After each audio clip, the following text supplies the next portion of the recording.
ಜೈ ವಾಸವಿ ಜೈ ಬಜರಂಗಿ.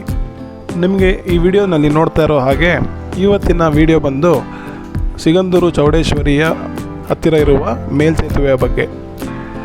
ಇದರಲ್ಲಿ ನನ್ನ ಕೈಲಾದ ಮಾಹಿತಿಯನ್ನು ಕೊಡುವುದಕ್ಕೆ ನಾನು ಪ್ರಯತ್ನ ಪಡುತ್ತೇನೆ. ಮೊದಲನೆಯದಾಗಿ ನಮ್ಮ ಸ್ನೇಹಿತರಾದ ಶ್ರೀ ವಿಶಾಲ್ರವರಿಗೆ ಈ ವಿಡಿಯೋ ಮಾಡೋದಕ್ಕೆ ಸಹಾಯ ಮಾಡಿಕೊಟ್ಟಿದ್ದಕ್ಕೆ ಧನ್ಯವಾದಗಳನ್ನು ತಿಳಿಸುತ್ತೇನೆ. ಈ ತೂಗು ಸೇತುವೆಯ ವಿಶೇಷತೆಯ ಬಗ್ಗೆ ಹೇಳ್ತಾ ಹೋದರೆ, ಮೊದಲನೆಯದಾಗಿ ಎಷ್ಟೋ ದಶಕಗಳ ಕನಸು ಈಡೇರಿದಂತಾಗಿದೆ. 60ರಿಂದ 70 ವರ್ಷಗಳಿಂದ ಅಲ್ಲಿದ್ದ ಜನ ಪಡುತ್ತಿದ್ದ ಕಷ್ಟಕ್ಕೆ ಒಂದು ಸೊಲ್ಯೂಷನ್ ಸಿಕ್ಕುವಂಥದ್ದು ಆಗಿರುತ್ತದೆ. ಇದು ಬಂದು 2018ರಲ್ಲಿ ಶಂಕುಸ್ಥಾಪನೆ ಆಗಿರುತ್ತೆ. ಟೋಟಲ್ ಆಗಿ 6 ಇಯರ್ಸ್ ಟೈಮ್ ತೊಗೊಂಡಿರುತ್ತೆ ಇದನ್ನು ಪೂರ್ಣಗೊಳಿಸೋದಕ್ಕೋಸ್ಕರ. ಬರೋಬ್ಬರಿ 473 ಕೋಟಿ ರೂಪಾಯಿ ವೆಚ್ಚದಲ್ಲಿ ಈ ಸೇತುವೆ ನಿರ್ಮಾಣವಾಗಿರುತ್ತದೆ. ಇದು ಬಂದು ಮಲೆನಾಡು ಮತ್ತು ಕರಾವಳಿ ಜನರಿಗೆ ಒಳ್ಳೆ ಕನೆಕ್ಟಿವಿಟಿ ಕೊಡುವಂತಹ ಒಂದು ಬ್ರಿಡ್ಜ್ ಇದಾಗಿರುತ್ತೆ. ಮುಂಚಿತವಾಗಿ ಆ ಜಾಗದಿಂದ ಒಂದು ಜಾಗಕ್ಕೆ ಹೋಗೋದಕ್ಕೋಸ್ಕರ ಅವರು 80 ಕಿಲೋಮೀಟ್ರ್ ಪ್ರಯಾಣ ನಡೆಸಬೇಕಾಗ್ತಾ ಇತ್ತು. ಅದು ಬಂದು 80 ಕಿಲೋಮೀಟ್ರ್ ಅಂದರೆ ಅಂದಾಜಾಗಿ 1.5 ಗಂಟೆ ಕಾಲ ಸುತ್ತಕೊಂಡು ಹೋಗಬೇಕಾಗುತ್ತದೆ.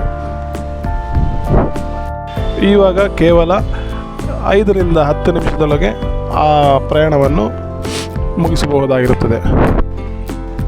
ದೇಶದಲ್ಲೇ 2ನೆಯ ಉದ್ದನೆಯವಾದ ಈ ಮೇಲ್ಸೇತುವೆ ತುಂಬ ಪ್ರಾಮುಖ್ಯತೆ ಇದ್ದು, ಮೊದಲನೆಯದು ಬಂದು ಗುಜರಾತ್ನಲ್ಲಿ ಆಗಿರುತ್ತೆ, 2ನೇದು ಬಂದು ನಮ್ಮ ರಾಜ್ಯದ ಈ ಸಿಗಂದೂರು ಚೌಡೇಶ್ವರಿ ದೇವಸ್ಥಾನದ ಹತ್ತಿರ ಇರುವ ಈ ಮೇಲ್ಸೇತುವೆ.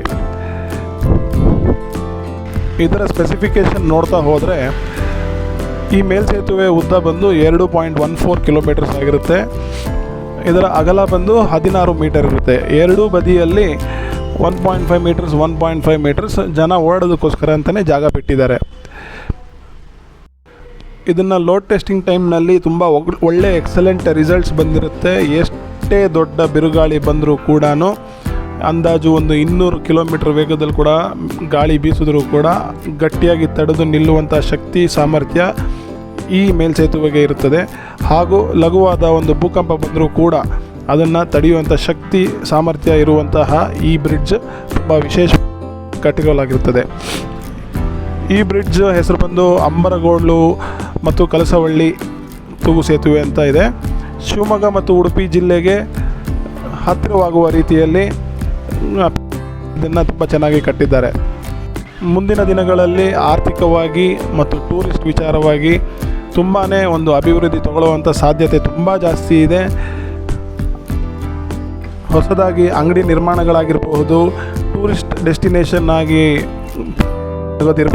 ಎಲ್ಲ ತುಂಬ ಚೆನ್ನಾಗಿ ಆಗುವಂಥ ಎಲ್ಲ ಸಾಧ್ಯತೆಗಳು ಈ ಜಾಗಕ್ಕೆ ಈಗಾಗಲೇ ಇದೆ. ಬಟ್ ಮುಂದಕ್ಕೆ ಇನ್ನೂ ಚೆನ್ನಾಗಾಗುತ್ತೆ ಅನ್ನೋ ಒಂದು ನಂಬಿಕೆ ಅಂತೂ ತುಂಬ ಮೂಡಿಸುತ್ತೆ.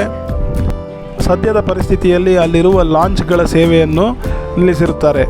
ಆದರೆ ಅಲ್ಲಿರುವ ಲಾಂಚ್ಗೋಸ್ಕರ ಸೇವೆ ಸಲ್ಲಿಸುತ್ತಿದ್ದ ಕ್ಯಾಬ್ಗಳಾಗಲಿ ಅಲ್ಲಿನ ಲೋಕಲ್ ಟೂರಿಸ್ಟ್ಗಳಾಗಲಿ ಅವ್ರಿಗೆ ಸ್ವಲ್ಪ ಹೊಡೆತ ಬಿದ್ದಿರುತ್ತೆ.